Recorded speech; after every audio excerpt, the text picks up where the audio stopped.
మీరేమో కాళేశ్వరం గొప్ప ప్రాజెక్ట్ అని మీరు అంటున్నారు. అంటే కాంగ్రెస్ హయాంలో ఎన్నో ప్రాజెక్టులని తెలంగాణకు ఉమ్మడి ఆంధ్రప్రదేశ్లో కాంగ్రెస్ పార్టీ 60 ఏళ్ళు పాలించింది కాబట్టి ఎన్నో ప్రాజెక్టులు కట్టినాము. ఇంత చెప్పుకోలేదు.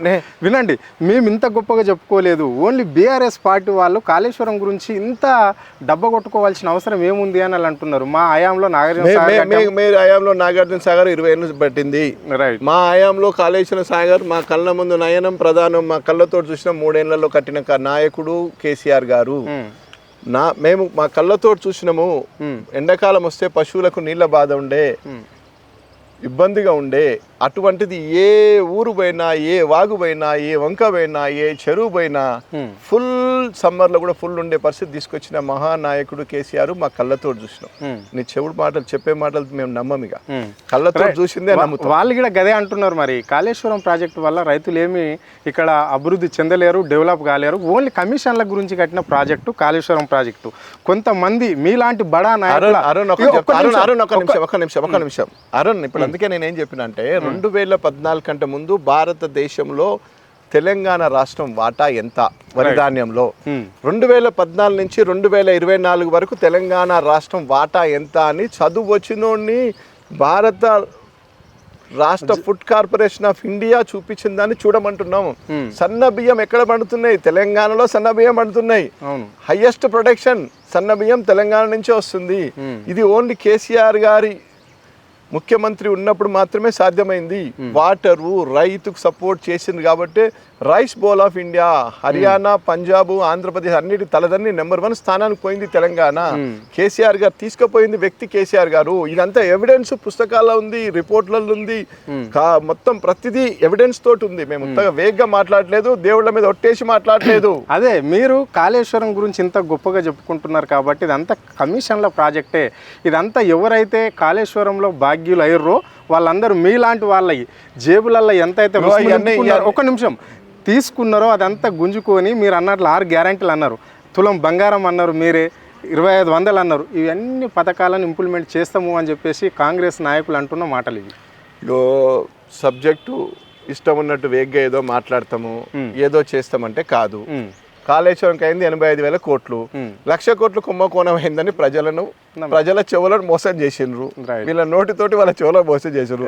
తర్వాత ఇప్పుడు ప్రజలు మేల్కొని అరే మనం కళ్ళని నమ్ముకోవాలి, చెవులను నమ్మొద్దు, వాళ్ళ నోటి నమ్మొద్దని ఇప్పుడు ప్రజలు వచ్చిండ్రు. 85,000 కోట్లు అయితే 1,20,000 తర్వాత నెత్తి గోక్కునే పరిస్థితి వచ్చింది. అప్పటికే ఎలక్షన్స్ అయిపోయినాయి, గవర్నమెంట్ పాప్ అయింది. ప్రజలు మనన చేసుకునే వరకు అవకాశం దాటిపోయింది. వాళ్ళు ఏదో గద్దెనెక్కిండ్రు. ఇక వాళ్ళు గద్దెనెక్కింది కాబట్టి ఇష్టం ఉన్నట్టు మాట్లాడుతున్నారు. కాళేశ్వరం అనేది ప్రాజెక్ట్ పనికి రాకపోతే కాలువలు ఉన్నాయి, సబ్స్టేషన్లు ఉన్నాయి, టన్నెళ్ళు ఉన్నాయి, రిజర్వాయర్లు ఉన్నాయి. మరి మల్లన్న సాగర్ నుంచి నీళ్ళు ఎట్లా తెస్తారు? కాళేశ్వరంలో మల్లన్న సాగర్ ఒక భాగమే కదా. కాళేశ్వరం లేకపోతే మల్లన్న సాగరే లేదు. మల్లన్న సాగర్ నుంచి తీసుకొచ్చి గండిపేట పోస్తాను మీరే కొబ్బరికాయ కొట్టిండ్రు. మీరే గంధమల్ల తీసుకుపోయి ఆలేరుకడ గంధమల్ల రిజర్వాయర్ కడతా అన్నారు.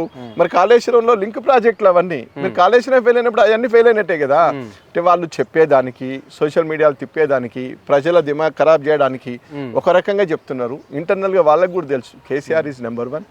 కేసీఆర్ గారు బాగా చేశారు. కేసీఆర్ గారు కాబట్టి తెలంగాణ వచ్చింది. కేసీఆర్ గారు దీన్ని అభివృద్ధిని ఇంతగానం చేసిండు. కానీ వాళ్ళు ఏం చేయలేక వాళ్ళు 1 వేలు ఇరుక్కున్నారు.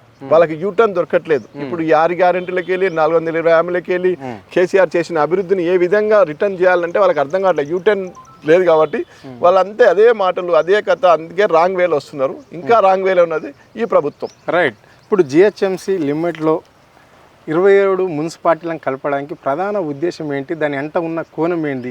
ఎందుకు మరి రాష్ట్ర సర్కార్ అంత అడావిడిగా ఇక్కడ మున్సిపాలిటీలను తీసుకొచ్చి జిహెచ్ఎంసీలో కలపవలసిన అవసరం ఏమొచ్చింది? అదే వాళ్ళు ఏదో ఒకటి చేయాలి. ఇప్పుడు తెలంగాణ తల్లి విగ్రహం మార్చాలి, ఒక తల్లిని తీసుకురావాలా. అక్కడ దోమల పెంటను తీయాలా, విష్ణుపూరి అని పెట్టాలా. ఇక్కడ టీఎస్ తీయాలా, టీజీ అని పెట్టాలా. అర్థమైంది? ఇదే రకమైన మార్పులు. జిహెచ్ఎంసీ కూడా 150 ఉంది కదా, మేమేదో 300 చేసాం, అవన్నీ కలిపాం. ఏదో మార్పు. లేకపోతే దాన్ని సైబరాబాద్ చేసాం, దీన్ని ఏమో ఇంకోటి చేసాం, దాన్ని ఇంకోటి చేసాం. ఈ టైపే కానీ ఎక్కడ నిబద్ధత తోటి లేదనేది గ్రౌండ్ లెవెల్లో మాత్రం ప్రజలు అనుకుంటున్నారు. రైట్. చివరిగా చెప్పండి, ఇక్కడ మొన్న గ్రామ పంచాయతీ ఎన్నికలు అయిపోయినాయి. అంటే కాంగ్రెస్ మాత్రం ముందంజలో ఉన్నది అని చెప్పేసి వాళ్ళు అంటున్నారు. మీరు కూడా ప్రతిపక్షంలో గట్టి పోటీ ఇచ్చినామని బీఆర్ఎస్ పార్టీ అంటుంది. సో మరి ఇప్పుడు పార్టీ సింబల్ మీద వచ్చే ఎలక్షన్ ఉంది. గ్రామాలలో అయితే ఎంపీటీసీ, జడ్పీటీసీ, ఇక్కడ జిహెచ్ఎంసీలో కార్పొరేటర్ ఎలక్షన్స్, ఇవి పార్టీ నుంచి జరిగే ఎలక్షన్స్. ఇక్కడ బీఆర్ఎస్ పార్టీని పాతేయడమే లక్ష్యంగా పెట్టుకున్నామని చెప్పేసి కాంగ్రెస్ వాళ్ళు అంటున్నారు. దీన్ని ఎంతవరకు చూస్తారు, ఎట్లా చూస్తారు మీరు? ఫస్ట్ మీరు అడిగినట్టు గ్రామ పంచాయతీలో మాకు మంచి ఫిగర్ వచ్చింది, మంచి ఓట్ నమోదైంది బీఆర్ఎస్ పార్టీకి. జనరల్గా ఏంటంటే రూలింగ్ పార్టీకి అడ్వాంటేజ్ ఎక్కువ ఉంటుంది, కానీ రూలింగ్ పార్టీ కంటే మాకు ప్రజలు వాళ్ళు మోసపోయినని, ఊర్లలో జరిగే యూరియాలు అనుకోండి, వీళ్ళు ఇచ్చే రైతు బంధు అనుకోండి, వీళ్ళు చెప్పిన అన్ని మోసాలని ప్రజలకు అర్థమైంది. పవర్ కరెంటు కూడా 24 గంటలు కరెంటు ఉంటే, కరెంటు పోతే ఒక లెక్క కేసీఆర్ ఉన్నప్పుడు, ఇప్పుడు కరెంట్ ఉంటే ఒక సమస్య లెక్క ఉంది. అసలు ఆఖరికి అసెంబ్లీలో కూడా జనరేటర్ పెట్టుకున్నారంట మొన్న, పోతుందేమో అని.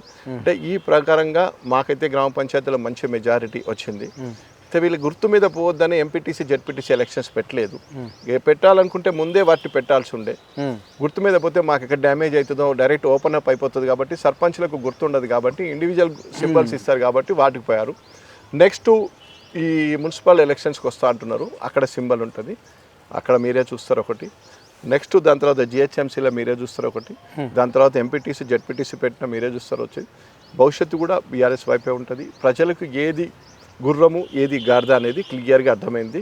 ప్రజలు ఎప్పుడు ఓటు అవకాశం వస్తే అప్పుడు కసి తీర కారు మీద ఒత్తుదాము అనేది ఆలోచనతో జనం ఉన్నారు. Okay, right. Thank you. Thank you.